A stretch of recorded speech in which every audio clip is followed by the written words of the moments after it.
उनके जन्म दिवस को उनके हो चुके हैं, हम उनको याद कर रहे हैं। हमारी क्या जिम्मेदारी है और आने वाले समय में क्या 80 साल बाद या 50 साल बाद या 20 साल बाद या 100 साल बाद हमें याद किया जाएगा कि नहीं, ऐसा हम क्या कर रहे हैं, क्या नहीं कर रहे हैं, इस बात को भी आज हमें तय करने की जरूरत है। आज एक भारत देश की, उत्तर प्रदेश की सूबे की, सबसे बड़े सूबे की बहन मायावती जी का भी जन्मदिवस है, उनको भी हम याद कर रहे हैं। मुझे लगता है कि यहाँ पर छोटा सा ही सही या पंपलेट एक फोटो भी निकाल के उनका भी होना चाहिए था। जब बहुजन समाज की हम बात कर रहे हैं तो मुझे लगता है चाहे आदिवासी समाज के जो भी हमारे कलमकार हैं, मोतीराम कंगाली जी करना है तो सबसे पहले उस समाज के साहित्य और उत्खनन से प्राप्त हुई चीजों को हम उससे पता कर सकते हैं कि वो समाज कितना विकसित रहा है। अगर हम इस बात का जिक्र करते हैं और गर्व करते हैं कि हड़प्पाकालीन हमारा गौरव है, सम्राट अशोक के 84,000 स्तूप हमारे गौरव हैं, तो मुझे लगता है कि हम लोग क्या कर सकते हैं। यहाँ पर आधी आबादी, क्योंकि मैं स्त्री अध्ययन विभाग से हूँ, तो मुझे लगता है कि हम लोगों की भी एक जिम्मेदारी बनती है कि आधी आबादी का भी कुछ प्रतिनिधित्व यहाँ पर होना चाहिए था। ताई हैं जैसे कुछ और भी लोग मतलब होते, क्योंकि हमारा समाज सिर्फ पुरुषों से ही नहीं बनता है। हमारा समाज स्त्री और पुरुष, कहते हैं साइकिल जो है या स्कूटी या मोटरसाइकिल चला रहे हैं, एक पहिए से वो नहीं चल सकती है जब तक उसमें दो पहिए नहीं होंगे। उसी तरीके से हमारा समाज है, स्त्री और पुरुष दोनों जब तक नहीं होंगे। क्योंकि मैं इस बात को समझा हूं अपने रिसर्च के माध्यम से कि एक स्त्री जिस तरीके से परिवार को बेहतर ढंग से चला सकती है, वो क्या देश को नहीं चला सकती है। आज हमारी राष्ट्रपति द्रौपदी जी देखिए, हमारे देश की राष्ट्रपति मतलब हैं, तो और हमें ये गर्व भी महसूस होता है कि वो मतलब बहुजन समाज के हैं।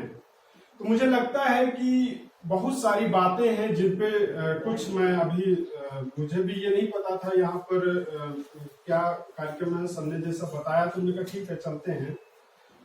तो इनके मतलब किताबें मुझे नहीं पता है क्या क्या लिखा है, लेकिन मुझे लगता है कि आप लोगों की जो बातचीत से मुझे पता लगा है कि उन्होंने समाज के लिए कुछ बेहतर किया है और हमें भी करना चाहिए।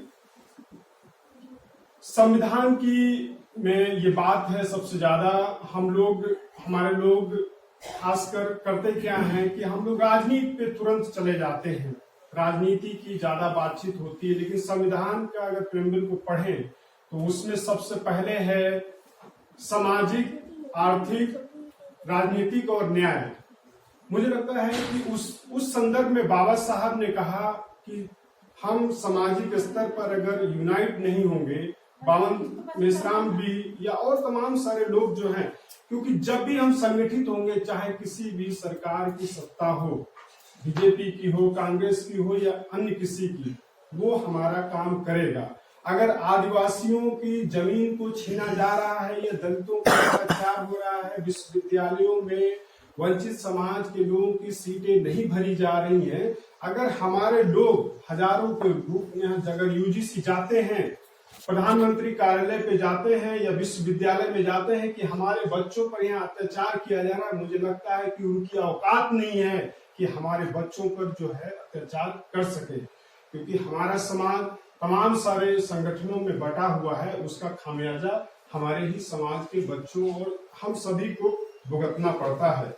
इधर के दौर में आप देख रहे हैं कि निजीकरण बड़े पैमाने पर किया जा रहा है। निजीकरण के दुष्परिणाम क्या है वो भी आप सभी लोग देख रहे हैं। तमाम सारे रेलवे जो स्टेशन है, अगर उनको निजीकरण किया गया है, जो 5 रुपए का प्लेटफॉर्म टिकट था आज 50 रुपए हो गया है। हवाई अड्डों को किया गया है, जहां 150 रुपए की चाय थी वो लगभग 550 रुपए की वहां पर चाय हो चुकी है। तो मैं इस बात को कह रहा हूं कि निजीकरण में एक तो रिजर्वेशन नहीं है, तो हमारे लोग जिस तरीके से बाबा साहब ने हमें प्रतिनिधित्व का अधिकार दिया है कि वंचित समाज के लोग जो यानी कि सभी को समानता का अधिकार मिले, वो लोग नहीं आ पाएंगे। इनकी सोची समझी पूरी रणनीति चल रही है। तो मुझे लगता है इस तरफ भी हमें सोचने समझने की जरूरत है। बहुत सारे लोग इस बात को कहेंगे कि हम क्या कर सकते हैं, भाई हम तो घर के हैं, परिवार के लोग हैं, नौकरी चाकरी के लोग हैं। तो मेरा ये मानना है कि आप लोग, कोई भी व्यक्ति, मैं भी अपने आप को शामिल करता हूं उसमें, हम लोग 3 तरीके से किसी की भी मदद कर सकते हैं। वो है तन, मन और धन।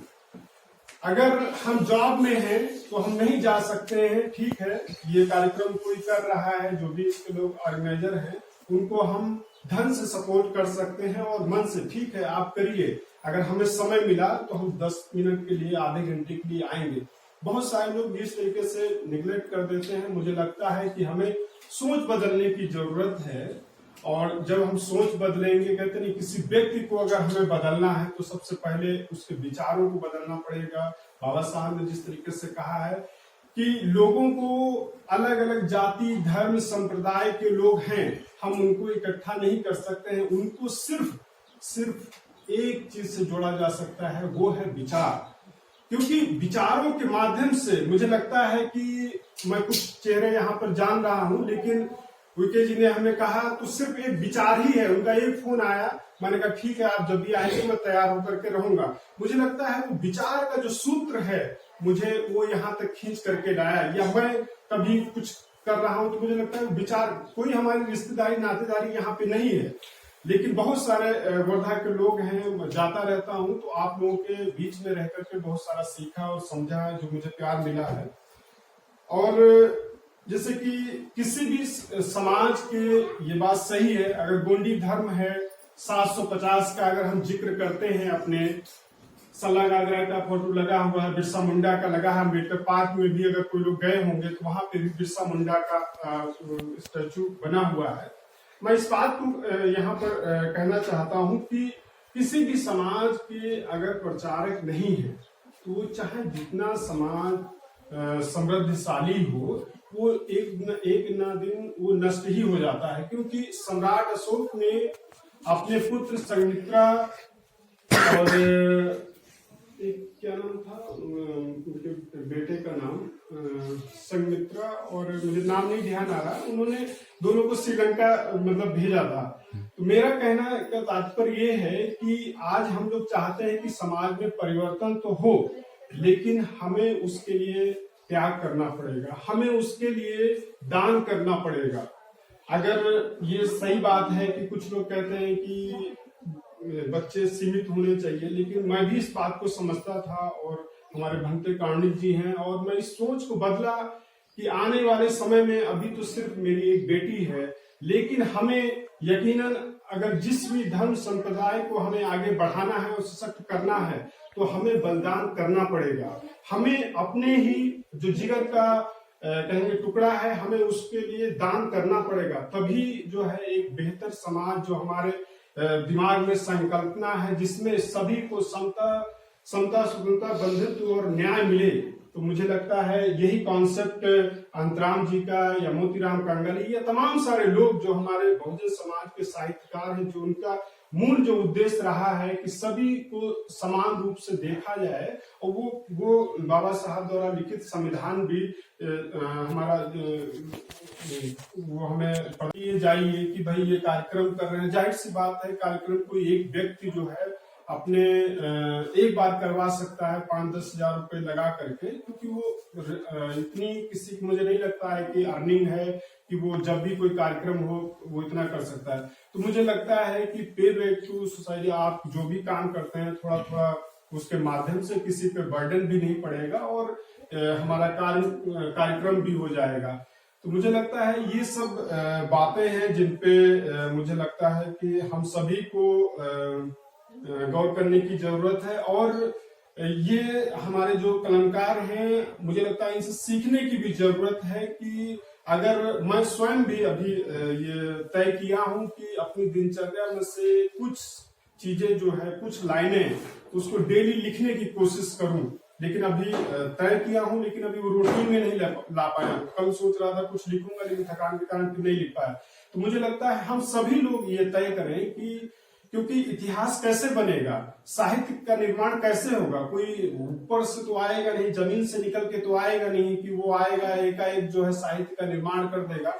वो हम ही लोगों के बीच से लोग निकलेंगे और मुझे लगता है कि ये हम ही लोगों की जिम्मेदारी है कुछ समय निकाल करके जो भी अच्छी चीजें हैं, कहीं पे अगर गए हुए हैं, जो भी देखा सुना है समझा है उसको लिखें, क्योंकि आने वाली पीढ़ी वो अगर हम उसको पुस्तक के रूप में ला सकते हैं, अपने जीवन के संस्मरण के रूप में ला सकते हैं, तो मुझे लगता है आने वाली जो पीढ़ी है वो मतलब उसको पढ़ेगी, जानेगी। और एक और बात की हमें जैसे इतने लोग हम जो लोग इकट्ठा हुए हैं, बच्चों को भी हमें लगता है शामिल करना चाहिए, क्योंकि एक हम अपेक्षा करते हैं, फिर ये होता है कि मेरा बेटा सुनता नहीं या हमारी बेटी सुनती नहीं, क्योंकि हम लोग चर्चा गोष्ठी तो कर लेते हैं। मैं स्वयं भी अपनी वाइफ आकांक्षा को, बेटी को भी, अगर जो सोशल मीडिया से हैं आप, मैं अधिकतर अभी वो कोचिंग ज्वाइन उसको ऑनलाइन करवा दिया, इसलिए उसको कार्यक्रम में आकांक्षा को लेकर नहीं जाता हूँ। तो मुझे लगता है कि ये हमारी जिम्मेदारी है कि हम अपने बच्चों को,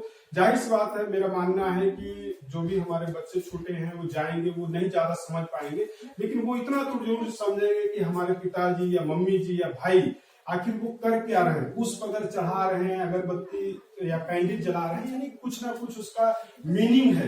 क्योंकि छोटे बच्चे जो होते हैं वो कहते हैं नहीं, हम लोग कोई मूवी देखते हैं और मूवी जो देखते हैं, मूवी का हमारे पिक्चर जो है तुरंत हमारे दिमाग में यहाँ मतलब फीड हो जाती है। किसी को भी बताते हैं क्योंकि आज हमने बिरसा मुंडा की हिस्टोरिकल फिल्म देखा, उसमें किस तरीके से अत्याचार, उन्होंने किस तरीके से अपनी पूरा यूनिटी को इकट्ठा किया और पहाड़ों पे गए और तीर धनुष से ही उन्होंने जो है अंग्रेजों के साहूकारों के छक्के छुड़ा दिए। एक गर्व फीलिंग होता है। तो मुझे लगता है कि ये भी हमें सभी को करने की जरूरत है, सिर्फ कोई एक व्यक्ति उसमें शामिल नहीं है।